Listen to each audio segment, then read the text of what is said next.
Imagine your life was a book, and in this book, there are several chapters. You are the author of this book. Chapter 1 begins the day that you were born, and the chapters will be written to the day that you die.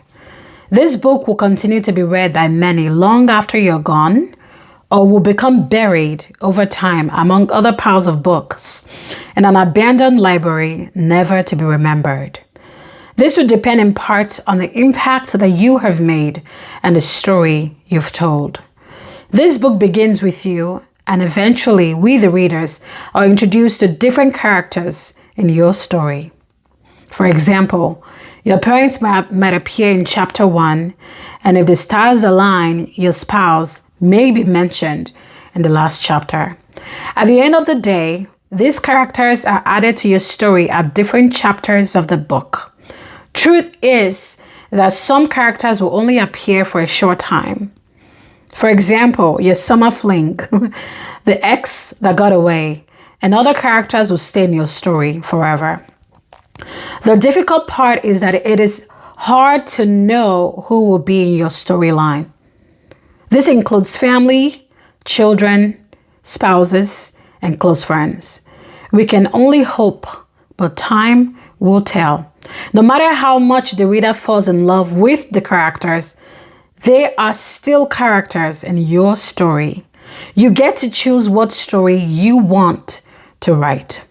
Some individuals like suspense, to see how a story gradually unfolds, and some individuals would prefer to skip to the end right away, especially if it's a movie or a book they are not that invested in. We do this too with our own stories. We obsess over characters that may only be transient in our stories. Like in most rom-com or chick flicks, characters that fell off in the beginning may eventually reunite in the end. But it's hard to tell, and that right there is the beauty of a really, really good story. If every book, every story reads the same, sounds the same, then the readers are surely going to get bored, and we will surely be forgotten. I am not saying that we become performative for the reader, but be authentic in our storytelling. Some of us are living other people's lives, telling other people's stories, disguised as our own. We are performing because our inner child has not healed. Our true potential is buried under the desire for validation, to be accepted, to be taken seriously, to be considered worthy, to be enough. We want kids because we're told we must have kids. We want material success because we live in a world where we feel like our self-worth and power depends on it. We want to be smart because only smart people go to Mars. We risk botched surgeries or spend countless hours at the gym building the perfect butts because somehow we aren't quite complete if we can't all look the same. The epitome of desire for the male gaze and admiration. If there's anything I have learned in therapy, and I mean this, it is this fact that it is okay to just be. Maybe in accepting that we are complete as we are. Maybe in losing the desire to perform. Maybe in accepting that we are limited in some scope and abundant in others. We might unlock our true potential. Maybe even if we just stop caring if our stories get read.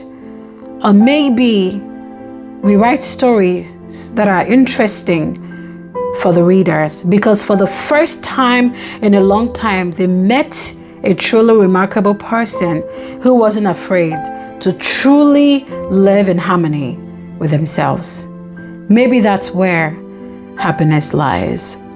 I'm still working on this personally, you guys, trying to just be and be okay with the abundance that I have and accept the scope in which I am limited. Maybe that's where happiness lies. Maybe we get to write our own stories. Maybe we get to forge our own path. But if there's one thing that I must say to you, it is okay to not be perfect at everything, because at the end of the day, it is more essential for you to live an authentic, full life. I hope you find the happiness that you desire. And for anybody here who might be struggling with some sort of mental health issue, I hope that you get the help that you need. And I will always, always, always advocate for therapy. I will see you in the next video. Mwah.